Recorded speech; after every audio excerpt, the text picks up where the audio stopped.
السلام علیکم میرے پیارے بھائیوں اور بہنوں۔ مردوں کا گھر میں اعتکاف، بھائی جب گھر کے اندر آپ اعتکاف کی بات کر رہے ہو تو بہت سارے مرد معذور ہوتے ہیں، بہت سارے مرد مسجد کی ان قیودات کو برداشت نہیں کر سکتے، اور بہت سارے مرد ایسے ہوتے ہیں جو بیچارے اعتکاف تو کرنا چاہتے ہیں لیکن اپنے گھر سے، اپنے گھر کے ماحول سے دور بھی نہیں رہ سکتے، مطلب مستقل گھر سے باہر راتیں گزارنا ان کے لیے تھوڑی سی ایک پریشان کن حالت ہو جاتی ہے اس میں۔ تو ایسے لوگ کیا گھر میں اعتکاف کر سکتے ہیں؟ تو اس کا صاف سیدھا جواب یہ ہے کہ ایسے لوگ گھر میں اعتکاف نہیں کر سکتے۔ مردوں کے لیے یہ بات شرط ہے کہ وہ خود کو مسجد کے اندر لے کے آئیں گے، ایسی مسجد میں لے کے آئیں گے جہاں امام اور مؤذن مقرر ہو، اور وہ مسجد ہو، وہ مصلی نہ ہو،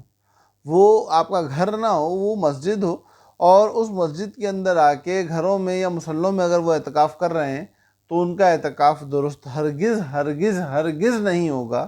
چاہے کیسے حالات ہوں، چاہے کیسے معاملات ہوں، چاہے کوئی صورت ہو۔ اعتکاف کوئی فرض یا واجب عبادت نہیں ہے، بلکہ سنت علی الکفایہ ہے۔ یہ سنت بھی ایسا نہیں کہ ہر مسلمان نے کرنی ہے، تو لازم بات ہے جو لوگ کر سکتے ہیں وہ کر لیں، اور جو کرنے کی استطاعت نہیں رکھتے وہ اپنی استطاعت کے بقدر مساجد کو آباد کریں، اپنی استطاعت کے بقدر مساجد کے اندر آ کے عبادات کریں، تو ٹھیک ہے، ان کے اوپر یہ بات کوئی لازم نہیں کہ وہ اعتکاف ہی کریں۔ تو اس لیے اعتکاف چونکہ کوئی لازمی فرض اور واجب عبادت نہیں ہے، تو اس لیے اس میں رخصت دے کے اس کو اپنے مرتبے سے نیچے لے کے آنا ایسا بھی ہرگز نہیں کیا جائے گا۔ اللہ پاک ہمیں دین کو سمجھنے والا بنائے۔ السلام علیکم ورحمۃ اللہ وبرکاتہ۔